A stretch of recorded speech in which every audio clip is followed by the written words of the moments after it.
This is Møller Nielsen from Java Code Geeks, and I'm going to teach you how to write clean, efficient code using Spring Boot 3.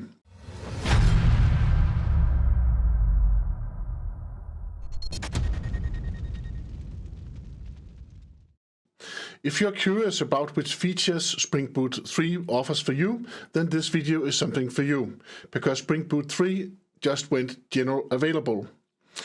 Now, complementary to this video, there will be related articles and in the description below.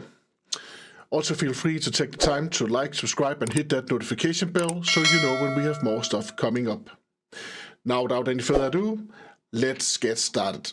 Spring Boot 3 went general available, and why is that such a big thing? There are 4 major reasons for changing to Spring Boot 3, and then of course all of the dependencies, all of the modules, all of the plugin ready modules, those have also been updated. So there's a lot of deprecation in these plugins, and there's a lot of new classes in these plugins also. But those will not be covered in this video right here. I will focus on the four major things, which are. First of all, that now the baseline is Java 17. This means that records are supported. So you will have all of the Java 17 support, of course. You can also use Java 19. I would not recommend you to do that if you want to use the build image, because right now, if you want to use the build pack with Graal VM, which I'm going to show you, because there's a lot of focus on performance and on infrastructure costs. There's a lot of focus on making these Spring Boot applications smaller. And to make them, to optimize them so they actually start up faster. And this is actually, I would say this is actually the most important thing in this release right here. This is performance, the amount of and cost of the infrastructure. It will lower the costs considerably. It will also lower the startup time considerably, especially because we're using this Graal VM, the ahead of time compilation. It also has some downsides, which I will also mention in this video right here. Then there's some improved observability with micrometer and micrometer tracing. This is a huge area, but again, it is made easier and more convenient in the Spring Boot 3 version. It is made easier to integrate with Prometheus, for instance, and I will show you an example of this. And you can also make your own observations very easily, so you can make custom observations. It is quite convenient and quite easy to create those, and then to see those as reports in a graph afterwards. So then we have support for Jakarta EE10. This means that we are not using the Java Enterprise Edition anymore. We are using Jakarta EE10, and also we are using an upgraded Tomcat, and which is right now version 10 something. We'll also look into that. That means that we will have faster startup times. This also means that our package names or imports will actually change, so they will match these Jakarta EE10 packages instead of the usual one, especially if we are doing something with data, the repositories. So those are the 4 major things. There are a lot of minor things, as I mentioned before, but let us try to have a look at the major things first. First of all, why does Spring Boot focus so much on this ahead of time compilation and Graal VM? I think one of the reasons is that there are actually some competitors to Spring Boot. There's something called Micronaut, and if we look at what their main reason for actually changing for going to Micronaut instead of using Spring Boot, that is actually the ahead of time compilation, as you can see in the right corner right here. That is one of the main points of why you should use Micronaut instead of Spring Boot. So I think that is why there have been so much focus on actually using Graal VM. That is also to stay competitive with against Micronaut, and also been against something called Quarkus, which is also a Java backend framework, which is more lightweight and also uses ahead of time compilation. But now with this version of Spring, then we actually don't need to use I would say that Spring Boot is actually more competitive than ever. Now that we also have this focus on GraalVM and on ahead of time compilation. There are some downsides about the ahead of time compilation and GraalVM. That is that your class path is actually determined at build time. This means that we cannot use the add profile annotation. So add profile, if you want to have some classes that are only loaded into the class into the class path, if some profile is active. We do not have that feature because when we are using ahead of time compilation, then when at build time, GraalVM has to know which classes that we actually want to know or want to use when we are running the application. This is also why it is so optimized, and is why it's so strong, and why it's so fast actually, because it compiles ahead of time. But there are some features which are difficult to use with GraalVM and ahead of time compilation. And that is in general is reflection. The profiles are not supported any longer if you want to use the GraalVM. And of course the upside is that you get performance, and some of the reflection you can actually you can get out of that by using something called hints, something called hints. So you will actually give the GraalVM some hints about what you're trying to do, and then that will be taken into consideration when you are compiling and building your backend. So how does it work? Let us see it in action. This is a Spring Boot 3 project right here. You can create a new project. I'm using IntelliJ, but you can also go to the starter Spring.io as usual. I just prefer to use IntelliJ like this. File, new projects. Then you can choose Spring Initialize. Remember to update before you go here. Actually go to help first and then check for updates. Make sure you have the latest and greatest IntelliJ that actually supports these new Spring features. So then you say new project, and then you say Spring Initializer. You give it a good name right here. And you can choose to use Maven or Gradle. Gradle is actually default now, but if you are from the old school like me, then you can choose Maven right here. And then you can choose which JDK you want to use. And if you're not using GraalVM already, then you will get a huge performance boost by downloading and using GraalVM. So let's say that you use one of the other edition of the JDK. Then try GraalVM. I'm pretty sure that you will get some performance issue just by doing that. Not by using the native compilation or the features like the native compilation through BuildPack or anything like that. Just by going to GraalVM, because the optimizer is very, very good. So if you use IntelliJ, then you can easily get your GraalVM JDK by pressing download right here. And then you can choose which GraalVM you want right here. And I would recommend you to use the number 17 actually. So, and that is because if you want to use BuildPack, then BuildPack goes to your manifest.mf files, and then it will look for the Java version there, and then it will actually try to find an image that matches that Java version that you have right there. And there are no image right now that will actually match 19 and your GraalVM 19 right here. So if you try to use BuildPack plus that, then you will actually get an error when you try to create your Docker image. BuildPack, if you don't know it, is a standardized and open source way to actually to build your application and to build Docker images, and you can also contribute yourself with some changes if you have some good ideas to what could actually become better. But this means that you don't have to have a Docker file as you had in old days.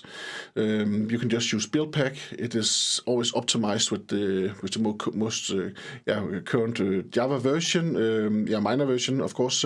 So this means that it should be more secure, then if let's say that you create your own Docker file, then maybe you forget to bump the Java version when there comes a new security patch out, then there's a high chance that when you use the build pack images that those patches would already have been there. And also the build pack images, they are they're optimized much better than we usually ourselves spend time on optimizing the Docker images. So that should be by choosing that. But you choose if you don't have any good reason for using Java 19, if you don't want to use any of the new features, then definitely choose 17, because then you will not get in any trouble when you try to use build pack later on, or if you do that. Then you choose GraalVM Community Edition 17 like this, and you just press download. I've already done that, so I have it right here. And as always, make jars, not wars. So we will choose jar. Then we press next right here. And look here. Now it is 300 without anything after it. This means that this is actually generally available. If you want to build for GraalVM native support, and I think you should try it out, because it gives a lot of, it gives such a performance boost, and it will actually lower your cloud costs, because if you have a Kubernetes cluster, for instance, where you're deploying stuff in, then you will spend less memory, you will spend, and you will also have less time to actually spin up new instances of your pods. This means that it's much easier to scale your Spring Boot backend now than it was in old times. This means that it's much easier to scale to the right number that will actually match the load on your system. So it is very important to these optimizations. They are very important, and if you can save a lot of memory out in the cloud, you will also save yourself from a huge bill. You can still use Lombok along with GraalVM, so you can also take that one off. It can give you trouble in some instances, but just try it out to begin with, and you can always remove it afterwards if you found some errors and you still want to use GraalVM, or you can try to get yourself out of the trouble by using a GraalVM ahead of time compilation hints. So then we have the Spring Web. This is if we want to have a good REST interface, or if we want to have something web that we want to expose. And usually we also want Spring Data JPA, so I'll also take that one off. And usually when we have that, then when we are developing locally, then we want the H2 database, so we have something to code up against, so we can actually store some data. Another thing we want right now, this is the actuator. This is where all of the observability is being placed. And this is also where we will actually get the integration with Prometheus, for instance. So definitely enable that. There's been done a lot of effort in the new actuator right there. And then you're good to go. You just press create, and then you will end up with a project just like I have right here. So I have actually already created some code. And the main code that I have right here is that I have a space REST controller right here, and it has a mapping which is just a /, and I can ask this endpoint to say hello. And then I will get this message right here. I will say, hello astronauts, we are going to, and then a destination that comes from my space service. And inside my space service, if I go here, then I just have a thread sleep that will sleep between 0 and 2 seconds. This is just so I can get, then I get some numbers that I can look at in Prometheus, and then I can see what kind of what kind of performance I have. It's just to have some numbers that that changes a little bit. So then I have something else right here. Then I have, this is the increased observability right here. We have the at observed right here. Then I can say space destination, and then I have contextual name, and then I have something called low cardinality key values, and there's also something called high cardinality key values. The cardinality key values, those are just tags, and the low cardinality key values will come at both tracing and at the log, while the high cardinality will only be available for tracing. It's metrics and tracing with low, and then with high cardinality, the tags will be there for the tracing. So that is the differences. It is tags that can be placed right there, and then you can see the tags in Prometheus afterwards if you want that. So it's a very, very simple application. And if I start up my application, let us just do that. I will just press play right here. It will use port 8080. It's very standard. And we already failed to initialize. That is because I've been playing around with some log appenders. Let us just look at that, and that is because I have this pub.xml file right here. This is my Maven project, and I've added this Loki for J right here, and then I have the reason why I'm using Loki for J. This is because this can then send the log to a log server easily, and then we have this URL right here that I've removed. It should actually be okay now. Let us just try again. Logback configuration. Okay, the configuration is. Let's see. So now it actually starts up. But it hadn't gotten my changes right here. So right here we can see there's a lot of output in my application right now. That is because I'm using the observability also. So this means that I've actually created my own observation handler, which is right here. And the observation handler, it has some points like on start, and an observation actually has three stages. It has before start, and then it has when it started, and then it has when it has been stopped. So those are the three stages that an observation can go through. And there's a lot of documentation on this observability topic right here. So if you don't understand all of this, then it's totally fine. There's a lot of documentation on this, and it will take some time actually to get used to it. But when you have made like one or two examples, then of course then it seems quite simple, of course. So there's a handler right here, and the only thing my handler actually does is that it just prints out before running observation. On stop it will say after running observation, and then it and that's actually it. And so that's actually it. It's just so we have something that we can pick up on in our Prometheus, in the Prometheus. So there's one thing I want to see. I want to see the startup time. I'm interested in that. We'll see that up here. The Tomcat's startup time. Tomcat's on blah blah started in 2.9 seconds. Again, that's without doing anything. That is actually quite fast, but of course it can be even faster. So that was like 3 seconds there, right? So now I'm going to stop my application, and now I'm going to now I want to compile my application so it's ready to run native. I'm running on a Windows system. That's actually it's a bit more difficult on Windows than it is to compile on a Linux or on a Mac, for instance. And the reason why that is because that you actually need you need to install something first. You need to go to Visual Studio.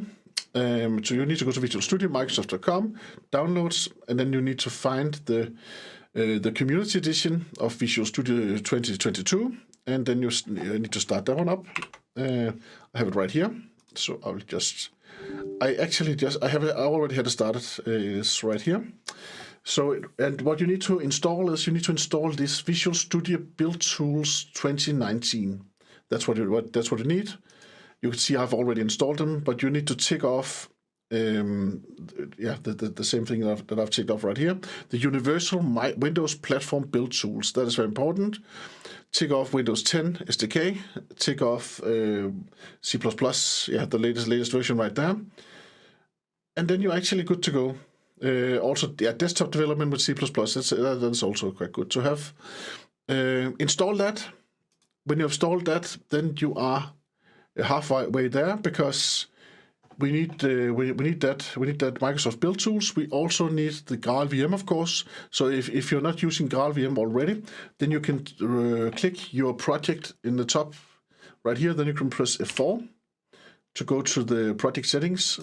And then you can change your SDK so it matches so it matches one of your GraalVM JDKs. And of course, you can actually use 19 here. There's no problem in that.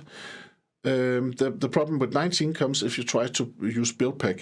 But here you can actually use 19 if you want to. But I'm using 17, so because I'm not using any of the new 19 features yet in my project right here. Okay, so that's the first thing. Okay, so how do we proceed from here?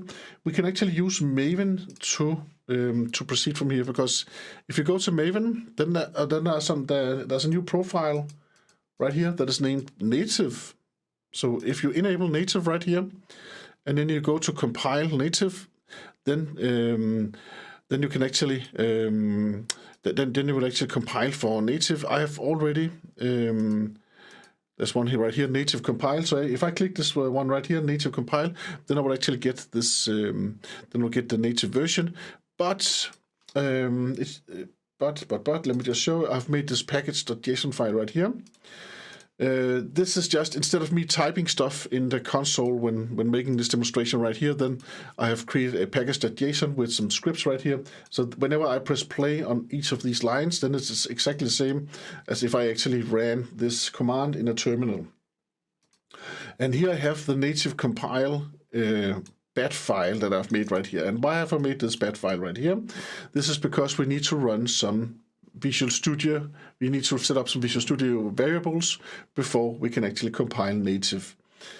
And those variables, the bat file looks like this. So I'm calling, and then this folder right here, Visual Studio 2019 build tools, Visual Studio auxiliary build, and then VCVAS 64. If you're using a 64 system, bit system, then of course you need the VCVAS 64. If you have a 32-bit system, then of course you need to use the 32 instead. So you need to call this before you actually call Maven, and before you select the profile, which is native, and then you run native compile. But let us actually try. Let us try it and see what actually happens. So I'll now run this command right here.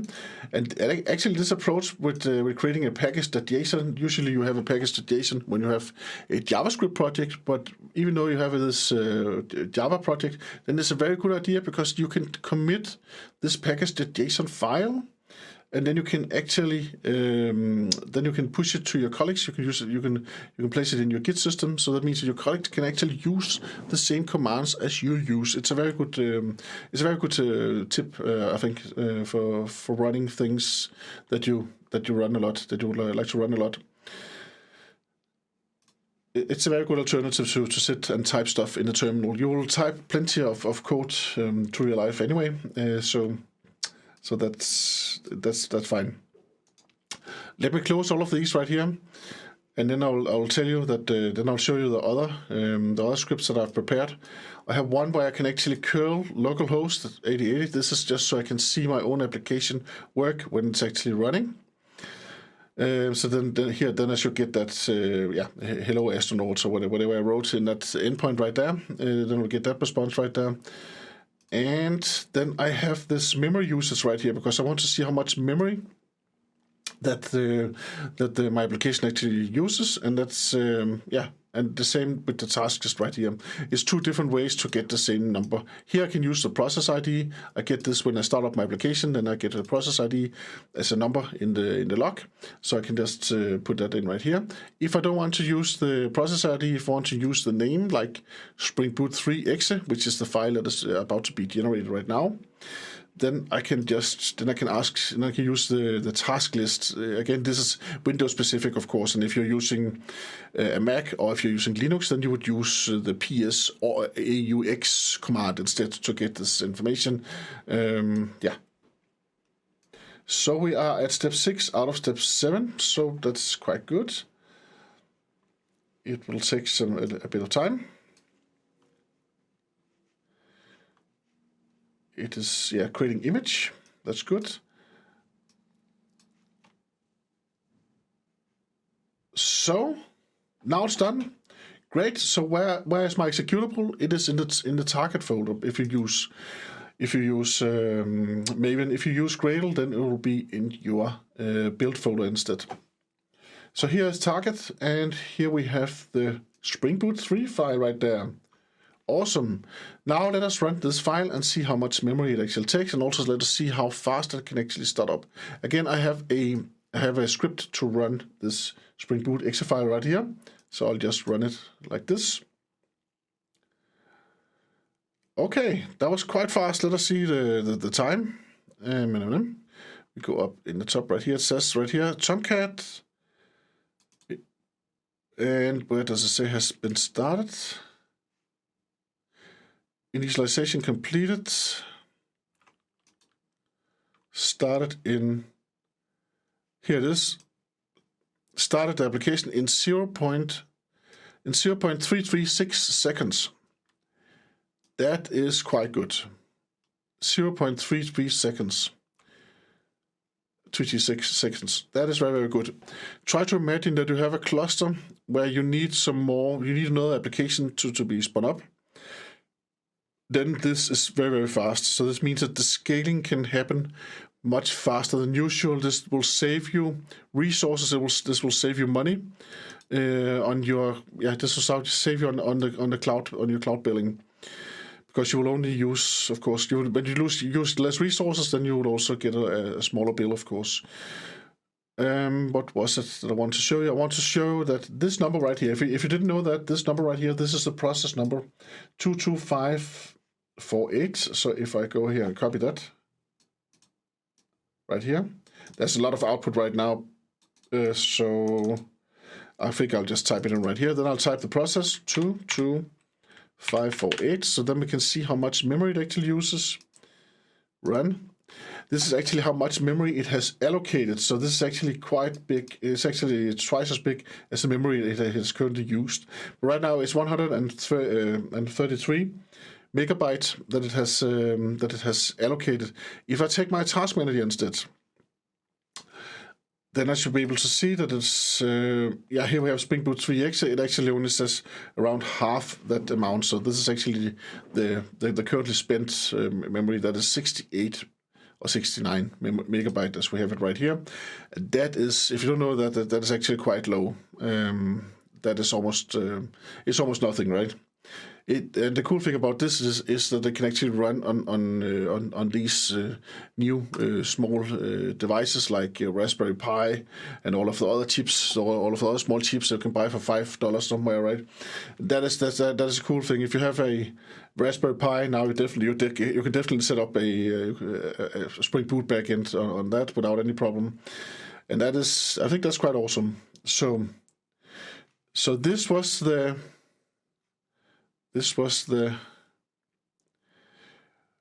how to compile for native and how to run the exe file afterwards. So let us go to run right here. Then we will stop this, and we will also stop this process right here. Okay, so what about this build pack that you talk so much about, Mike? Yes, let us look at that. I will not build the image because it takes some time to build, especially the first time. Then it has to download build pack version, and then it will actually run the build pack afterwards. But the command to create this build pack image is mbn for Maven, and then again go to the native profile. You need to activate that. Then you need to call Spring Boot build image. You can also create an image without using the native compilation. Of course, then you don't get all of these new. You don't get the small memory print, and you will not get the fastest startup. But you will still have an application that is quite fast still. If you don't want to maintain your own Docker file, but you don't want to use the Graal VM because maybe you want to use the profile, for instance, then just skip this part right here. But still, use the Spring Boot build images. Do not create your own Docker files. That is my recommendation to you, because you save a lot of time in maintaining these new Java patch versions whenever they come out. So use the beast build feature. It is right there, right? You don't have to maintain your own build. Spring Boot backend is built the same way all over the world, right? So that's So I would definitely use. I'm using the Spring Boot build image when I can. So that was the image. But let us try to start it up. Actually, let us first of all want to show that I have no Okay, we actually have one Docker image running right now. This is my Prometheus. I think I'll leave this because I want to show you some Prometheus in the end of this video right here, so you can see that Prometheus picks up data from Spring Boot easily in Spring Boot 3 because it is closely coupled, and the whole micrometer and observable pattern, it has gotten a huge upgrade. Then we have the Docker images. I want to show the images because one question is, of course, also very often how large is that image when you build it with build pack? It is 171 megabyte in this situation right here, and as you can see right here, there's something with there's something wrong with the date time. It says 42 years ago. That is the maximum date. That's because it does not know when it was built. But this image right here was actually built just before this. But just before I started recording this video right here. So 171 megabyte. I am pretty sure if you take the image that you built with your own customized Docker file, you would get a number that is larger than this, especially if you're using something like Ubuntu. So again, use the build pack to build your Docker image with Spring Boot. Do not try to create your own Docker file, your custom Docker file. It's a waste of it's a waste of space. It's a waste of performance.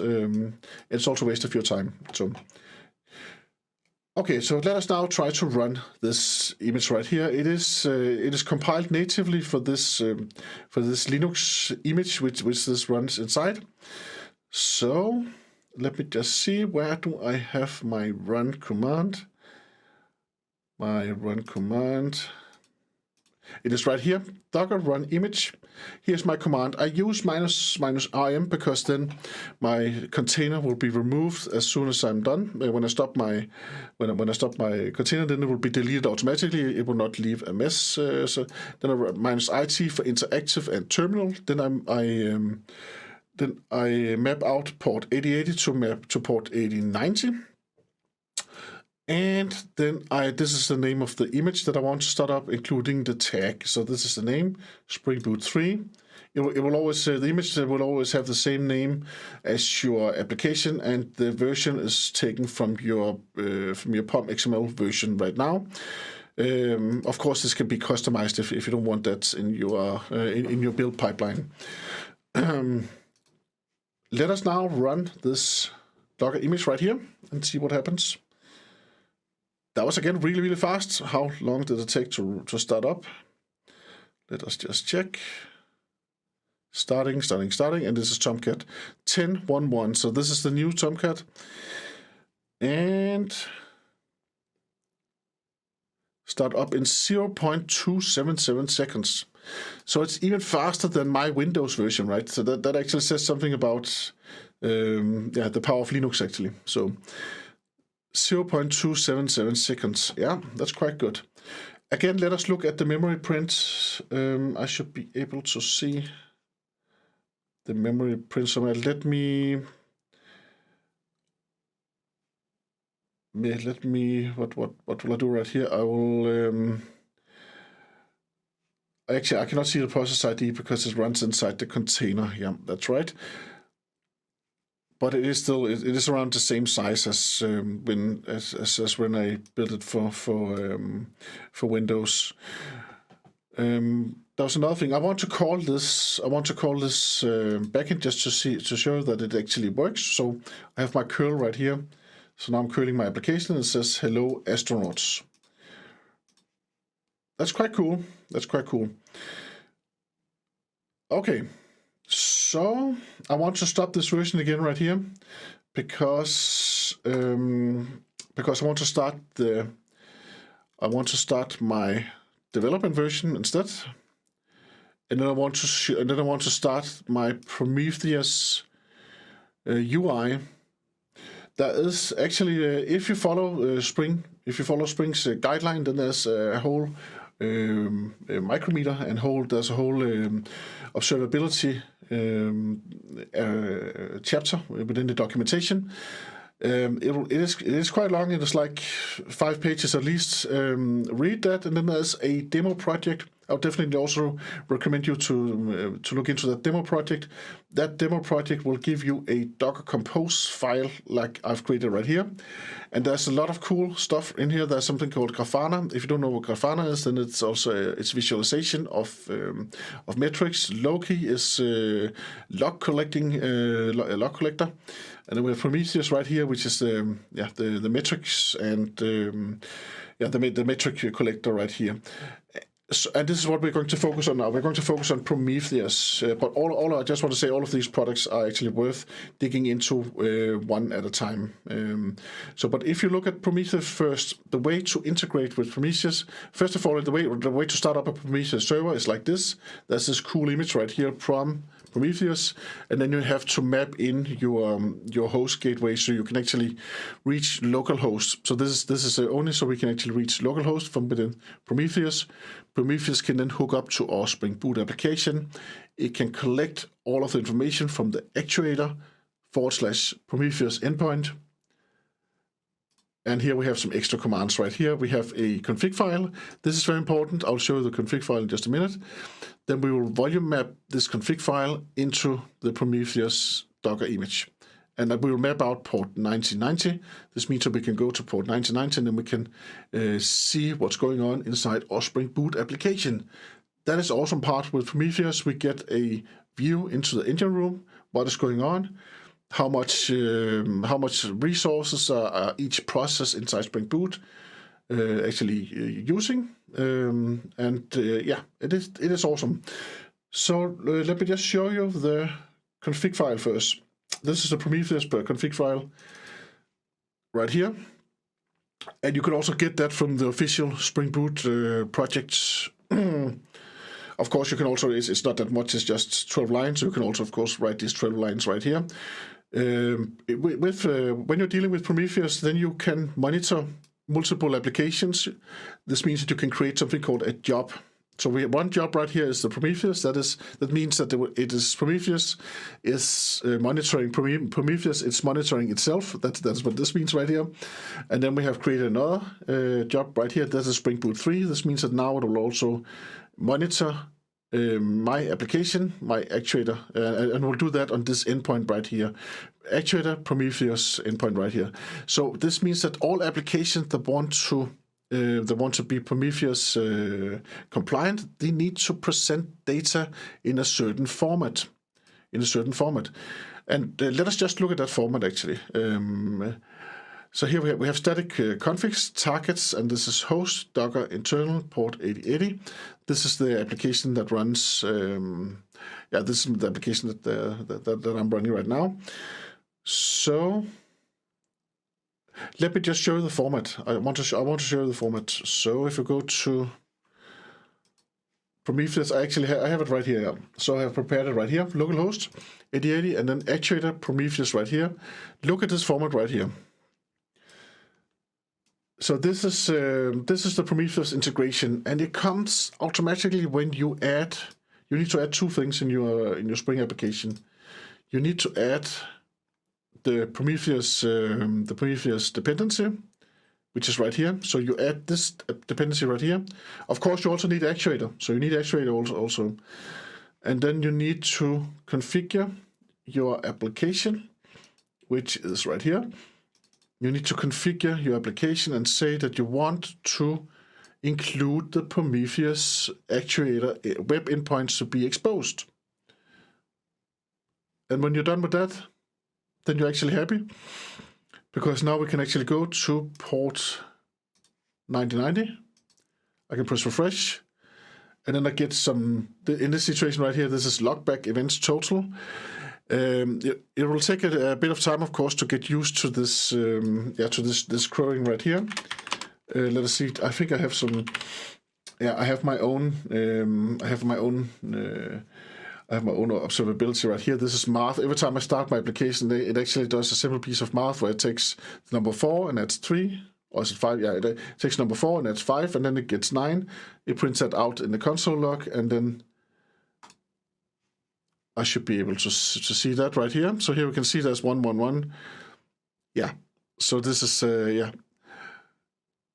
It happens once in a while, but Prometheus is picking up on this data right here. But there's a lot of data that can be picked up on all of these system CPU use. I don't know if that is actually there. It's actually also right there, so we have it right there. That's not a lot. That's yeah, that's not a lot.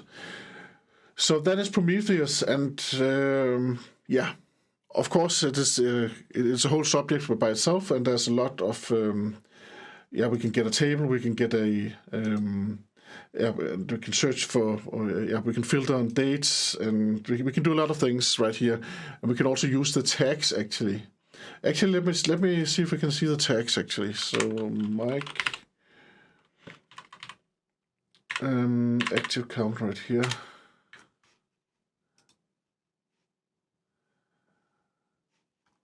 Yeah, we cannot see the tags right here. I just wanted to see if I had a tag. Let us just see right here. Let me just search. Let us go back to our service actually. So I'll go back to the service. If I have set this correctly up, then we'll be able to see this base service that I have right here. And as you can see right here, I've put, yeah, this file, this has its own file, but my Spring Boot application actually has a lot of classes in the same file. And that is, of course, this is quite convenient when you're doing a demonstration. Then you can have everything in the same file. But of course, I would recommend, but if you have something that you use for production, then you have one class in one file. Yeah. So what do we have here? Yeah, space destination. So this is an observed with this name right here. And we have a low cardinality key value, user type, and user type 2. Yeah, this is because I've just copy pasted this from the official documentation. I should have, of course, I should have figured something else out, something with space cadet or something like that. Or yeah. But it's just a tag, so it can say whatever it should. So, but let us look for space. Let us just search for this part right here, see if we can actually find some right here. Space destination. Let's see if we have any. Space.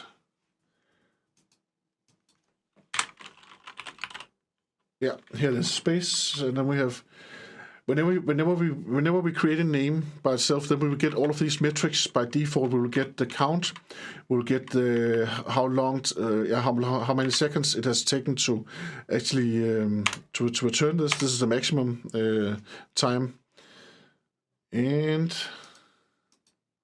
let us call the endpoint a couple of times. So this means I'll go to my package JSON file is right there. Then I'll call port 8080 right there. Let's see. Hello astronauts, we are going to the moon right there. And let us see if we should get a space destination.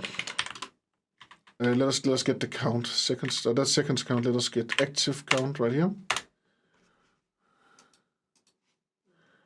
And let me remove that filter. I added a filter, that's why. So, and then we can see we actually have 1 out here, don't we? Now this is 0, and then after some time, then it will show up. Let us just run again. Let's just run sometimes. 1, 2, 3. And let us try to execute. Again, this is seconds. Yeah, I'll just remove this part right here.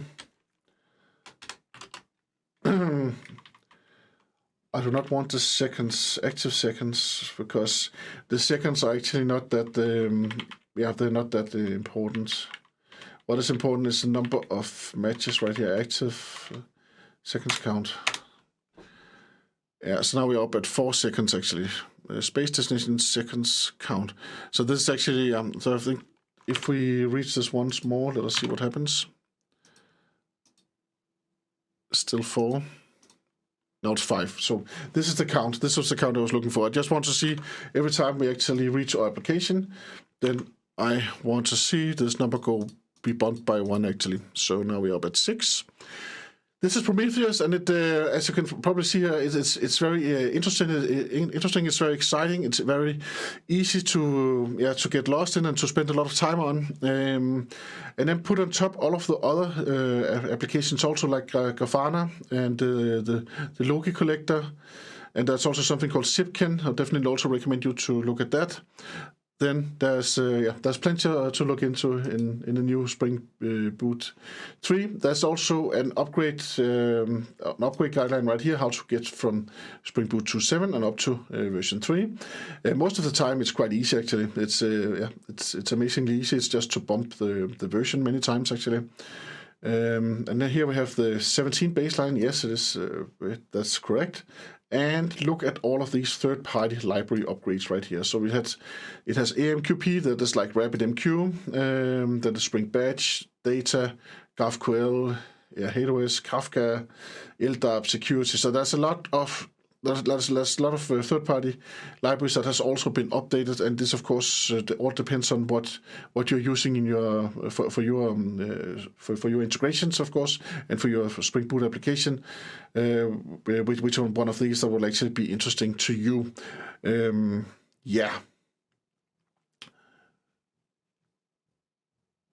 I hope you liked this video. If you did, then please take the time to like, subscribe, and hit that notification bell, because we have a lot of cool stuff coming up. Bye.